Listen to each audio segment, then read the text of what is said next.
Laboratories presents The Doctor Fights, starring Ronald Colman in a thrilling true story of a doctor in World War II. The Doctor Fights, starring Ronald Colman.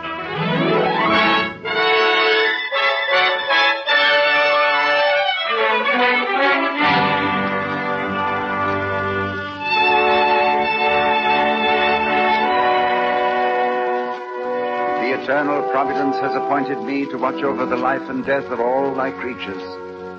May I always see in the patient a fellow creature in pain. Grant me strength and opportunity always to extend the domain of my craft.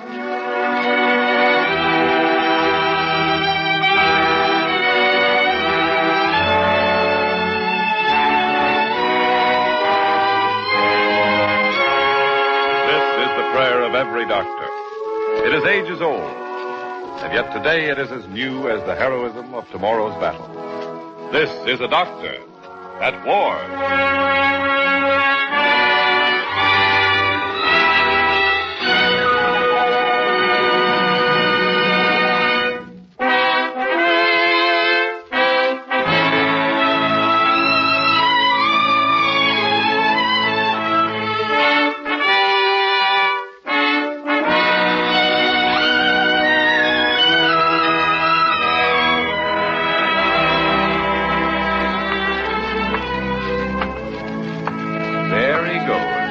Down a London street, rigged out in his best, stepping around the puddles that might ruin the shine of his shoes. Down a London street toward Buckingham Palace, where the king himself is waiting to put a Sir before his name. Son of a farmer out of Ayrshire, Scotland, going to be knighted by the king. What can a man be thinking on a day like this? I wonder how long this is going to take. To you who sit listening in your parlors by the grace of Sir Alexander Fleming, instead of hearing this perhaps from heaven, this will be a miracle play. But the man who discovered penicillin is no St. George slaying the bacterial dragon, nor is the little powder that saved your soldier's life a distillation of clouds. Alexander Fleming is a man, and penicillin a drug, and this is how they came together. Begin it then without the flare of trumpets. Begin it in Boulogne, France, the British Army hospital in the First World War.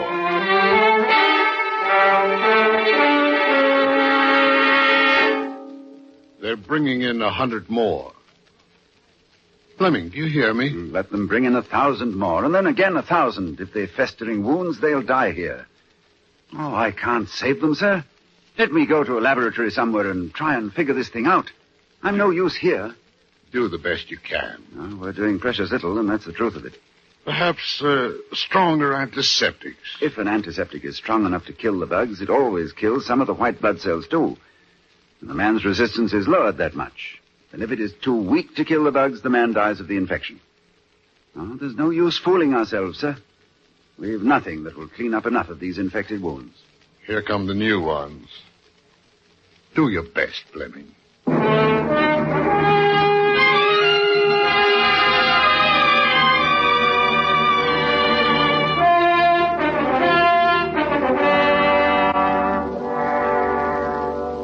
When the guns fell silent, I returned to England, still remembering those Tommies of the other war.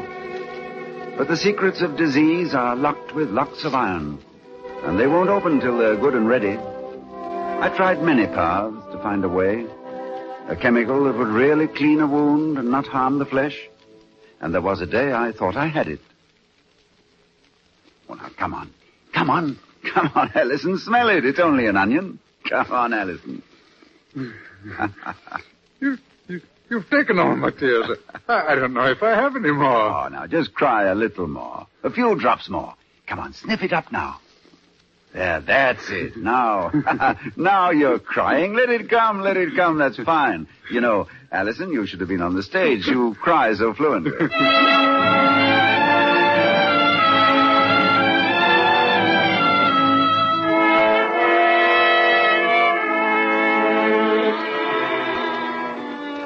I found that in human tears there was a germ killer, and a good one. There was only one trouble with it. It didn't kill the germs that are dangerous to man. And that was that.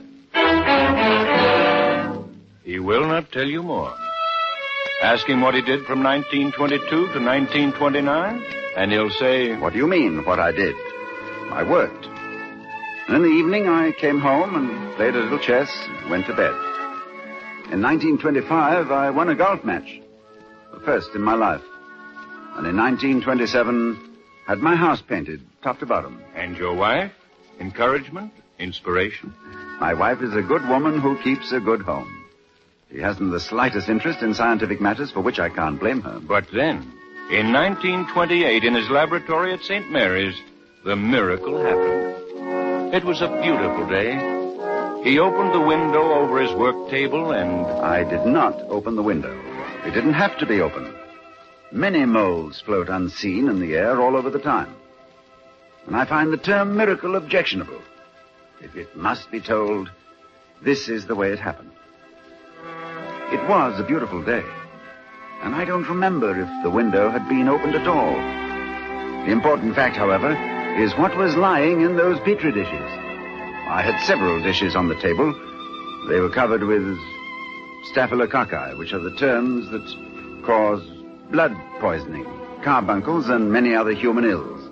I wasn't looking for a drug like penicillin. Wasn't in my mind at all.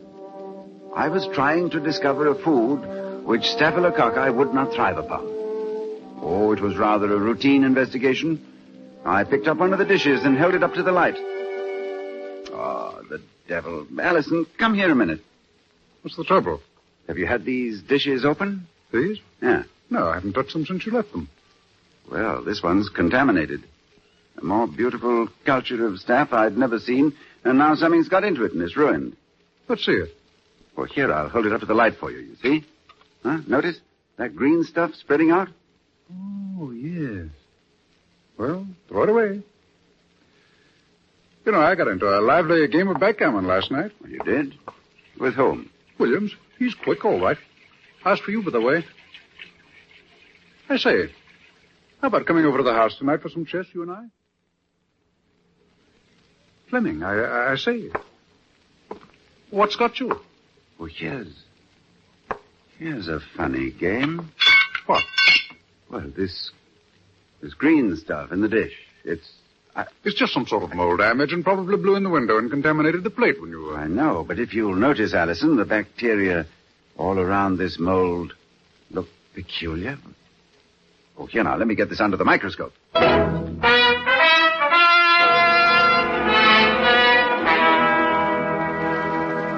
What is it, Fleming? Well, it's a mold, all right. Sort of brushy looking. Penicillin family. Say, Allison. Eh? I believe it's killed everything close to it on the dish. It has. This mold, or something excreted by it, has stopped the growth of these bugs. Ha! They're done in.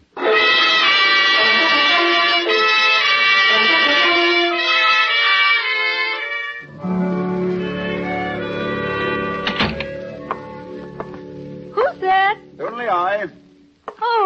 Oh, you're early tonight. Haven't dinner half finished. I'll wait. Oh, it's bitter cold. Warm yourself here in the kitchen. There's a spoon there you can lick. Chocolate cake.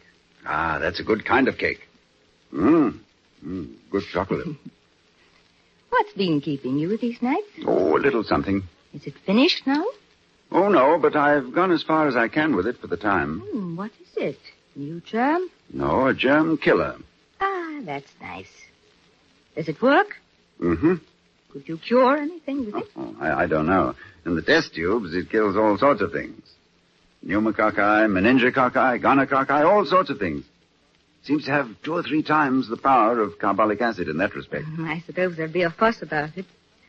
Or does it kill people, too? No, it should be very kind to people. At least it doesn't harm mice at all. Alex, you don't mean to say you've discovered a cure for pneumonia, meningitis? Oh, perhaps I have that. Well, why don't you? The only difficulty is that to get enough of this stuff to cure anyone, I'd have to get a tank car full of mold. Oh. And then I'd have to pump gallons of the stuff into the patient. And you can't put gallons of anything into a human being, my dear. No. It's always something, isn't Yes, it? well, I'll go up and wash. Say, that smells good, what you've got there. Oh, nothing special. You might stir up the fire before you wash, Alex. All right. What do you call the stuff? Penicillin. Huh? When you fix the fire, don't get yourself full of ashes. The cleaning bill is high enough as it is.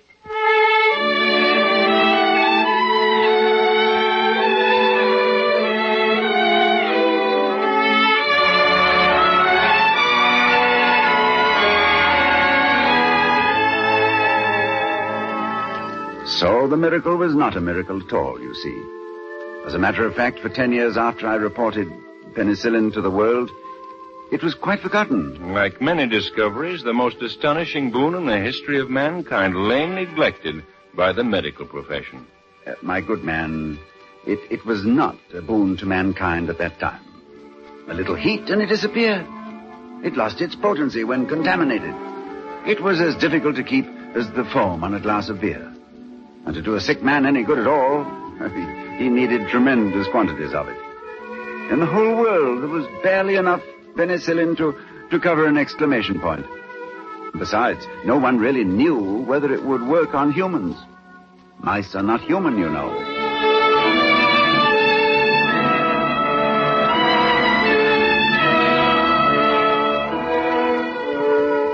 In Oxford, 10 years after I had noticed the action of penicillin, a policeman was dying in a hospital. Beside his bed stood Dr. Howard Walter Florey. Into the policeman's veins, he was dropping a solution of penicillin. Dr. Howard Walter Florey was going to find out if this thing that killed in a test tube would save a man dying under the attack of microbes that were destroying the bones of his head and his eyes, causing abscess over his upper body. Sulfur had failed. Everything had failed. From a glass jar beside the bed, a fluid was dripping into the dying man's veins. It was penicillin, which Florey and his team of workmen at Oxford had succeeded in concentrating and making fit for administering to man. His left eye, Fletcher.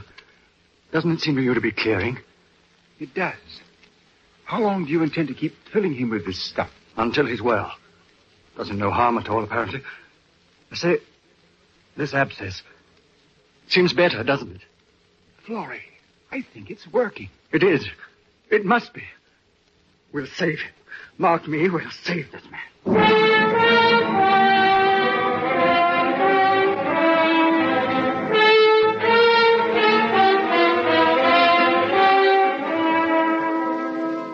The policeman's veins took penicillin for 5 days. His eyes were improving every hour. His abscesses had stopped discharging. He had only one misfortune. He had fallen ill a few years too soon. He's dead, Florey. He's dead. Another day. Would have been enough to get him for another day.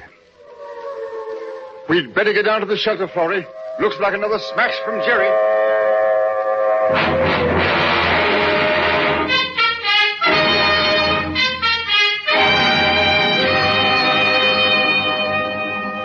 The war. Another war had come. Our boys in Africa were being torn by German shells again. It wouldn't do to have them dying of wounds that penicillin could clean up. And there began the real miracle of penicillin. Never before, probably, was nature so quickly forced to yield up her secrets. And never before was the value of international cooperation so clearly proved. Dr. Florey spoke to official men of Britain. We have to find a way to extract this drug in mass quantities. You can't do it in Britain. We're being bombed to pieces. The drug firms are up to their necks trying to make what they can now. You'll have to try the Americans, Florey.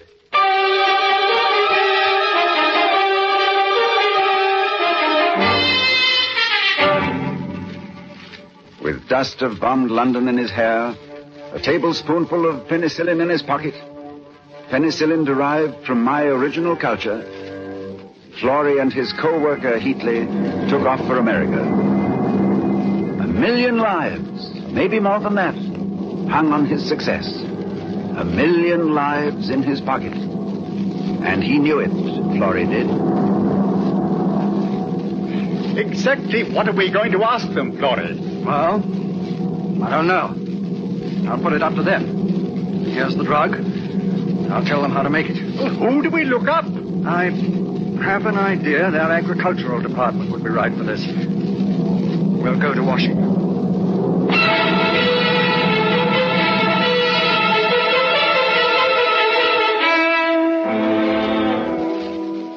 Mold, eh, Dr. Florey? That's right. Now, who in the United States do you suppose would know best how to grow a mold? It's the excretion of the mold in the broth from which we derive the drug. We've got to find a way of growing this mold rapidly, Dr. Tom. Well, now, you don't know the country very well, do you? No, I'm afraid not, Doctor. Well, take a look at this map. Now, here you are in Washington. I'm going to send you across country to Peoria, Illinois. That's the Agriculture Department's Northern Regional Research Lab. Ask for Dr. Robert Cohill. He's got some bright boys there. When it comes to mold, that's the moldiest crew in the United States.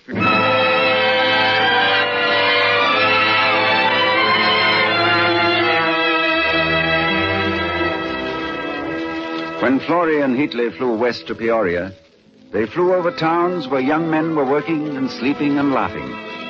Young men who in a year or two would lose their lives on some distant battlefield. Were it not for what was in that plain above them, they didn't know, and hardly looked up as it passed overhead. But Florey knew, and when he stood in the Peoria laboratory, he saw that Dr. Robert Cohill knew. And they went to work. In one day, the whole laboratory was turned on its head and made to work on penicillin. And two things happened. Two of the most sensible things that could ever happen. Andrew Moyer of the research staff, for a reason only God can explain, took some penicillium mold and fed it a mixture of corn steeped liquor. Dr. Cohill, look at this, will you? What is this? What did you do? Some of Fleming's mold. I put it in corn steeped liquor. When it feeds on that, it gives 10 times as much penicillin.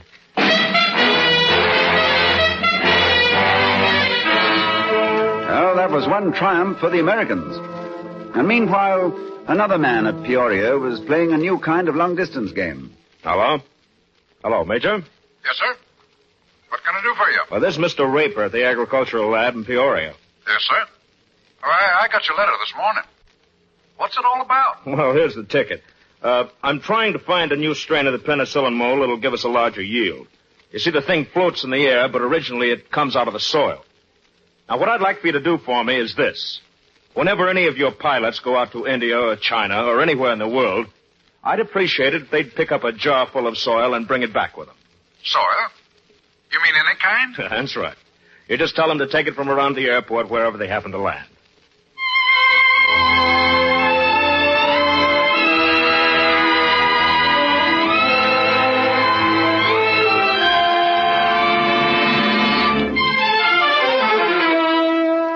From the far corners of the world, little jars of earth moved toward Peoria, Illinois.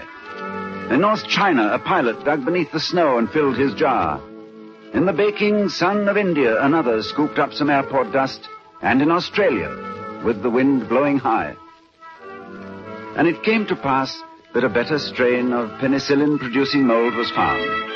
It gave off twice the amount of penicillin, and Mr. Raper found it. On a cantaloupe, it was growing, a cantaloupe for sale on a Peoria fruit stand. Gentlemen, Mr. Fred Stock of the War Production Board. Well, gentlemen, I'll be short, if not sweet.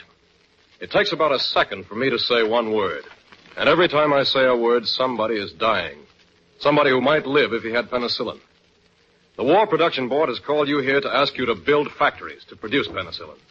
We're asking you to put millions of dollars into this, in spite of the fact that we're not sure your factories won't be outmoded tomorrow by some new way of making the stuff. At this moment, there is less than 1 pound of penicillin in the entire world. I know it's like asking a man to build $1 million auto plant when there's only one car in the world that really works. But we can't wait for improvements. We must build now. Here's the plan.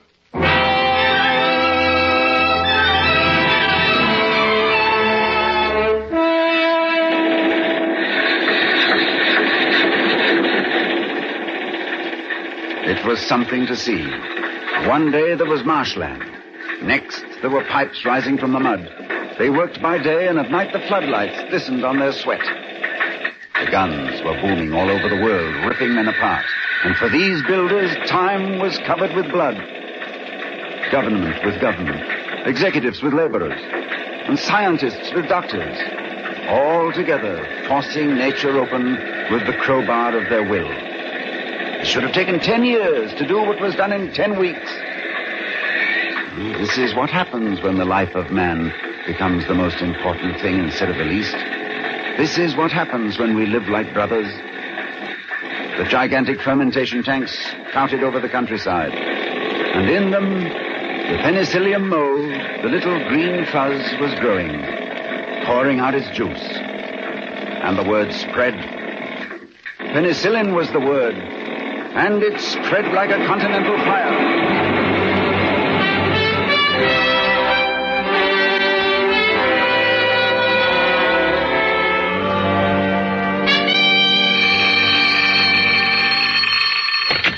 Hello? Hello, is this Dr. Kiefer? Dr. Keeper speaking. My name's Brigham, Dr. Gerald Brigham, Salt Lake City, Utah. Mm-hmm. I have a patient, 43 years old, double pneumonia. I've tried everything, sulfo included. Could you send me some penicillin? I'm sorry, Doctor. We already know that penicillin will cure pneumonia. I'm sorry I can't send you any. But the man is dying. Oh, let me talk to him. It's my husband. He's dying. You're inhuman. The man is dying, and you have the power to save him.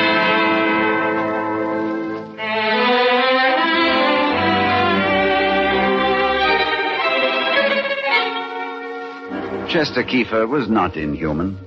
He merely knew that the maximum of knowledge had to be gotten out of penicillin. For when it came from the factories in big quantities, the Army was going to get it. And the Army had to know what it would do and what it would not do. The larger mercy overruled the cry of the wife in Utah and the gasp of the sick baby in New York. Dr. Kiefer's job was to discover with the little bit he had what this chemical would do. He hadn't enough to go around. It was the most heartbreaking job any man ever had. And he did it. He had to. 12 million Americans in khaki were watching him, and the legions of Britain and Russia and China moving into battle. There's a shell, flying through the air, hot from the cannon's mouth. Not much different than the last war's killer. There it noses earthward now, slicing through the same air that covered this same field in 1917. Closer now. Steel. Made to kill. Made to cripple. And the sons of their fathers below, hearing it, sweating at the sound like their fathers did, plowing the earth with their bellies, digging down deeper, holding on like babies to a mother.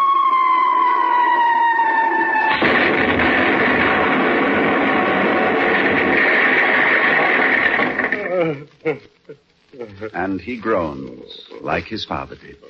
It's all the same, except one thing. One little difference. All right, Bud. Get back to the clearing station now. Now, just hold still. What are you doing? Now, hold still. Okay. What'd you give me? Penicillin. Don't worry, Bud. You'll make it home.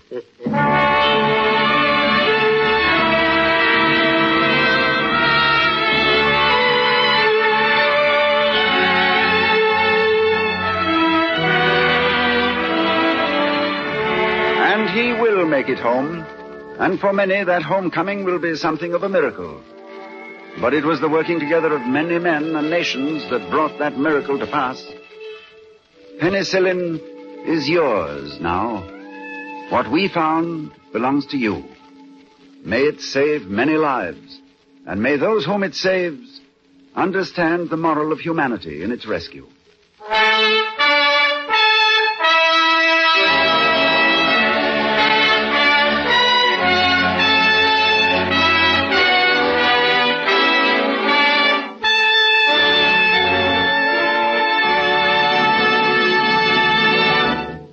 Now, from Southbridge, Massachusetts, we present the great scientist whom I've had the honor of portraying this evening, Sir Alexander Fleming. Sir Alexander will be interviewed by Arthur Harris.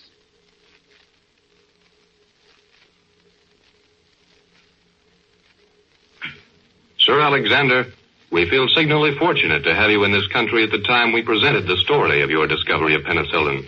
What do you feel the next act in this great medical drama will be? The next step is what brought me to this country. We are all hoping to make penicillin an easier drug to administer to the patient. You know it has now to be given by injection every 3 hours or so. Why do you need to give injections so frequently? Because the body throws off penicillin very quickly. Isn't it possible to give it by mouth? That's the very problem on which we are now doing a great deal of research. Penicillin's a very delicate drug, and the strong fluids in the stomach tend to decompose it, for it has an opportunity of being absorbed. Is there any danger of a person getting too much penicillin? That seems most unlikely. Penicillin itself is quite harmless. However, the public should be warned against home dosing, because penicillin is not a cure-all.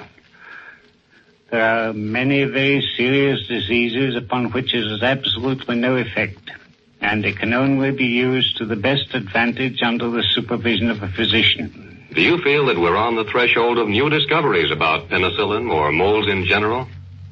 Of course, we have a great deal more to learn about penicillin, and much research is being done.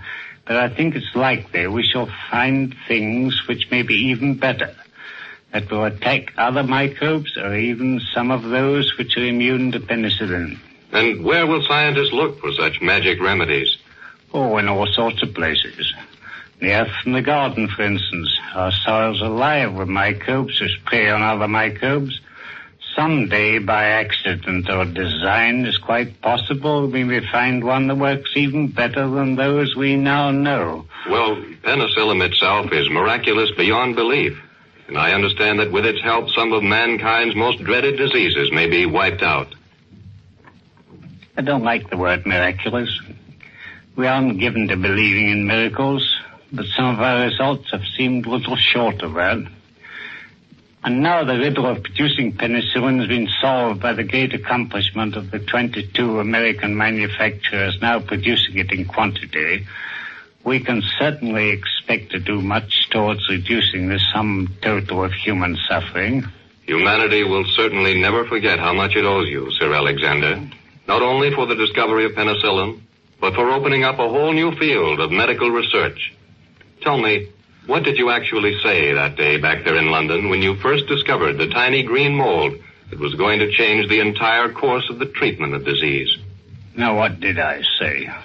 I don't remember. It's quite likely it was just as Ronald Coleman said. Here's a funny game. And now we return you to Ronald Coleman in Hollywood.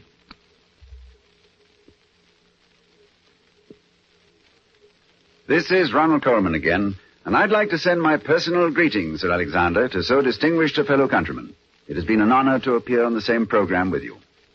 The Dr. Fights is dedicated by Shenley Laboratories, maker of penicillin Shenley, to the 180,000 doctors of our country. Next week over these same stations at the same time, Shenley Laboratories will present The Dr. Fights, starring one of motion picture's outstanding actors, Gene Lockhart, in the thrilling true story, Lips for the Trumpet. This is CBS, the Columbia Broadcasting System.